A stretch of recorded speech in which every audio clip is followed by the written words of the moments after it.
tie-dye today.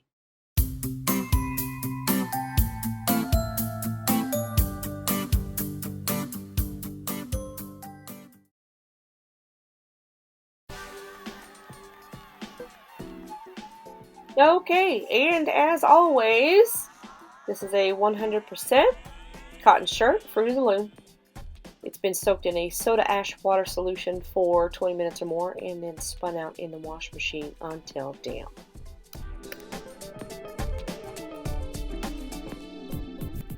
I am going to share a little tip with you guys today. When you are folding your shirts in half, when we're going to be doing like these mirror kind of folding patterns, getting the creases out is frustrating and takes forever. If you use a metal or wooden yardstick and place that in the center of your shirt and then fold the shirt across it, it will speed up the process immensely. It just makes it so much easier to put some tension on that yardstick and pull against the shirt and ease those creases out. It's a really nice tip. So I'm going to speed up the process just for the sake of time as I work the wrinkles out of this shirt at a half fold.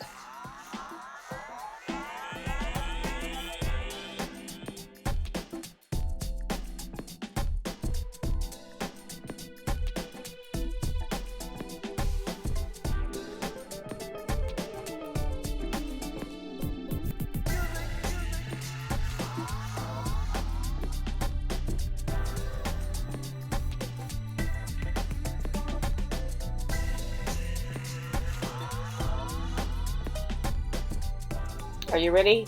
There's a Cooks sighting in 3, 2, 1. There she is. Say hey to Cooks.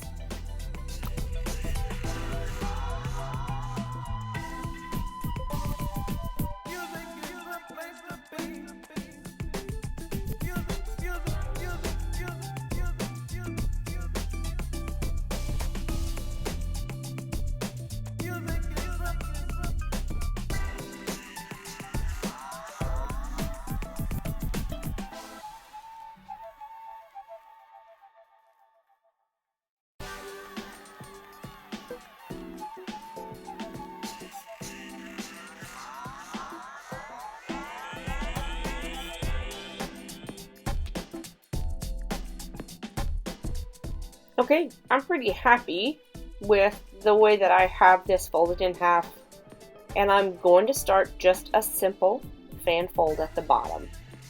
I'm going to do my best to keep them as even as I can. I'm just going to take my time and back and forth fan fold all the way up the shirt, keeping the fan as straight as possible. And I'm using the front edge of the fold as my guide to keep the shirt straight.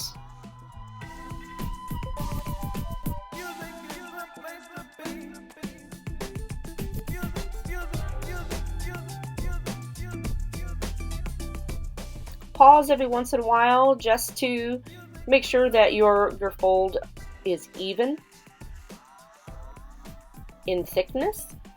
And then as you continue up the shirt, you're going to start to incorporate the sleeves into this fold, keeping the fold as straight as possible.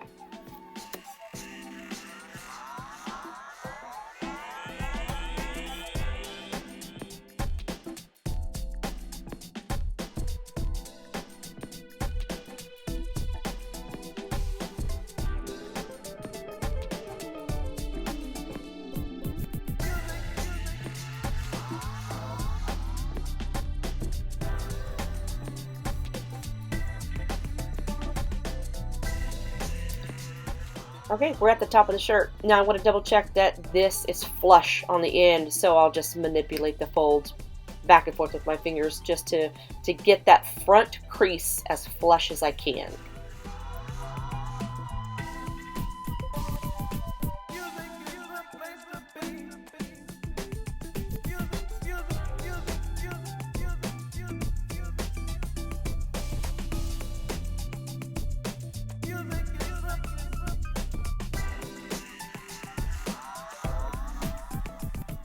Now that it's pretty flush across that front fold, I'm just going to secure it quickly in place with the rubber band. That's going to allow me to hold the pattern in place with the rubber band and be able to move those folds back and forth until I can get them more flush.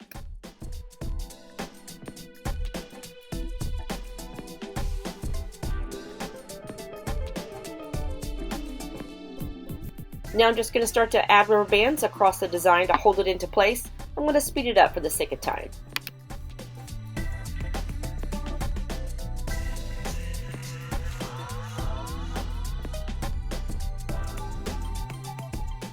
As I get down to the sleeves, I can just fan fold them back into place so I can secure them with a rubber band.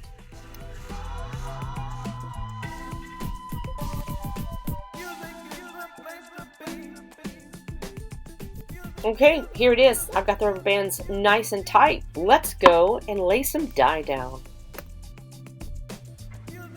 So here we go. Here's our fan fold. I'm going to be using a lot of color on this. It's fall, and I want it to represent fall in those warm colors. And this is also Tie-Dye Club. That's why I marked it, so I know which one I'm working on. So this is going to be also October's Tie-Dye Club shirt. So we're using a lot of color here. We're going to use lemon yellow, mustard, bright green, wasabi, soft orange, fire red, amber waves, and otter brown. And we're just going to be making little stripes all the way across the shirt. And then mirror that on the other side. And that's going to be with all the colors except for the otter brown. And the otter brown is going to be the accent. And we're going to wash with that, you know, because I like to do that. So, this is the middle of our shirt. And I'm going to start with the lemon yellow here on the end. I'm going through a lot of fabric, and I'm really taking my time and just kind of dripping it so it saturates as it passes through. Okay, I want a good saturation. And we're going to go behind that with mustard.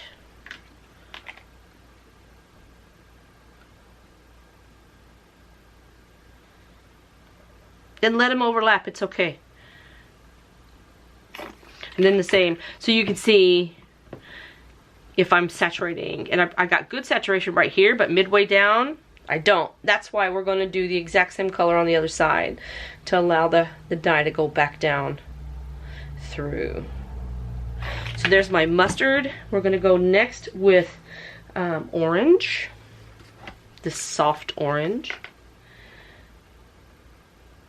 And how many of you all tie-dye? Because what I have noticed, yellow and orange saturate the best of all colors. Have you noticed that?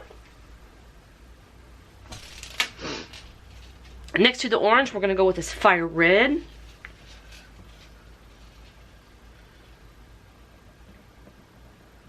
Just a stripe here.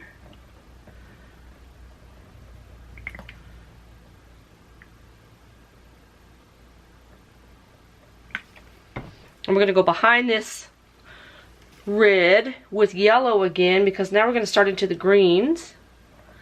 And red and green are beautiful complements, but I don't want them touching each other. The yellow can touch the red. And then from here, from the yellow, we're going to go to wasabi.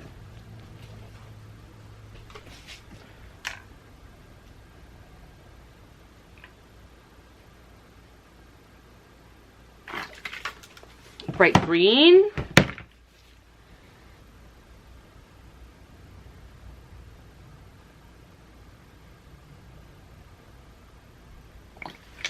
And then lastly, amber waves.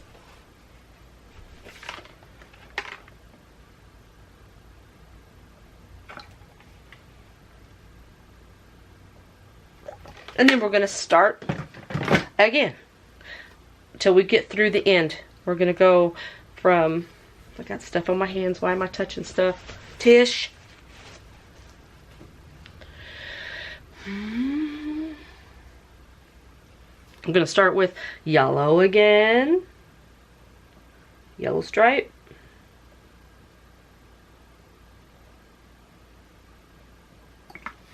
Mustard stripe.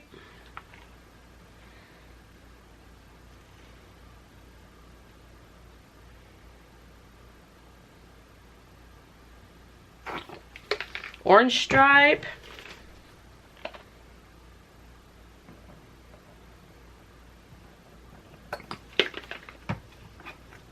Red.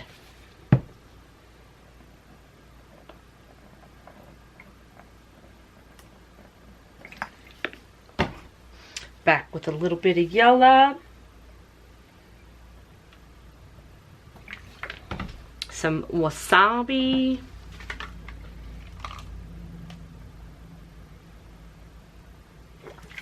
Some bright green. And just enough room for a little bit of amber waves on the end of the sleeves. Okay. That's a lot of color. My workstation is very small. Okay, I'm going to clean off my hands because I got to turn it over.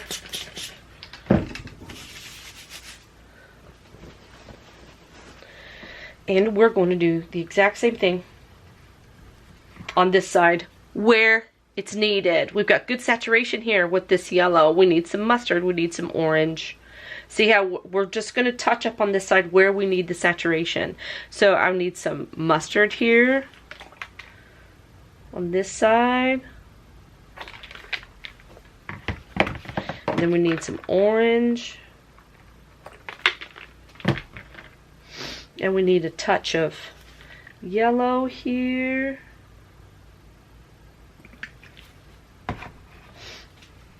We got wasabi, we got green. I'm going to do just a touch of green here. Just a bit. And then we're going to put some amber waves behind that. This yellow saturated great. We need some mustard.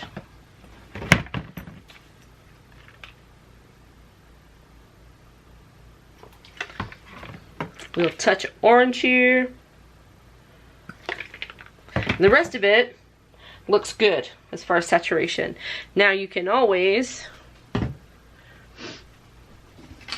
clean your hands up.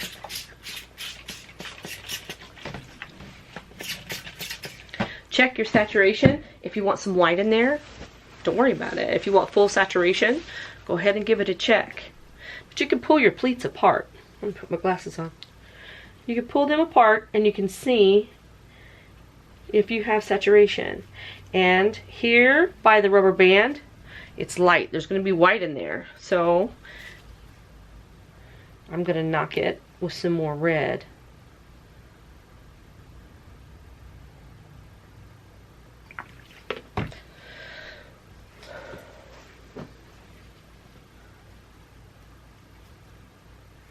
And I don't know, can you see that? See that? They got that little bit of white there in that green. Not a lot though. Really not a lot. That's not bad. I could probably help saturate it just by pushing on it. See that? And we'll look down here and these rubber bands. And that's good and saturated. We can help it along. Now we're going to take our Otter brown. Going to make sure I'm on that end because that's going to be the middle of my shirt, and I'm just basically making a squiggle on all four sides. This is just going to accent. I don't want it to overpower. I just want it to accent. So it's just going to be on the outside of the design. Okay. That's a lot of color. That's a lot of fun. All right. We'll get this bad boy wrapped up. And I'll see you in 24 hours.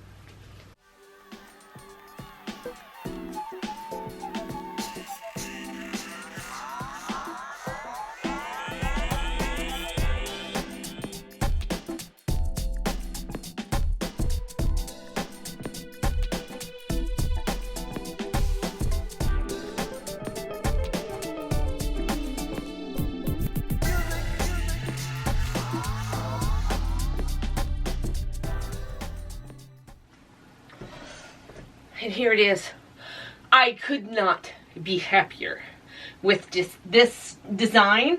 The colors, I've named this stained glass because it looks like little stained glass panels, especially with the yellow and then the light coming through. I'm tickled beyond. I'm tickled. And so because we folded it in half, we have a mirror image on either side. That's the front, and the back is the same because we did a mirror image. And so we laid our colors out, and then we put the brown all the way around and across, so it made these little frames. How cool is that? How cool is that? So this is October's tie-dye club. So you've heard about the tie-dye club, right? I'll leave a link to my tie-dye club in the description box below. The tie-dye club is on my Etsy shop, so you can sign up for 1, 3, or 6 months subscription of the tie-dye. Tell me your size. Leave the rest up to me. It's a surprise. So each month you'll get a surprise tie-dye from me for the amount of months that you signed up. And so that's what this month is. I'm tickled. I really am. And if you like these kind of videos, please like and subscribe. I'll make sure that I put this in a playlist so it's easier for you to find. So there we have it. We had a lot of fun today, tie-dyeing with you. And remember, be peaceful, be kind. It's important. The world needs more color. Talk to you soon. I lost my glasses.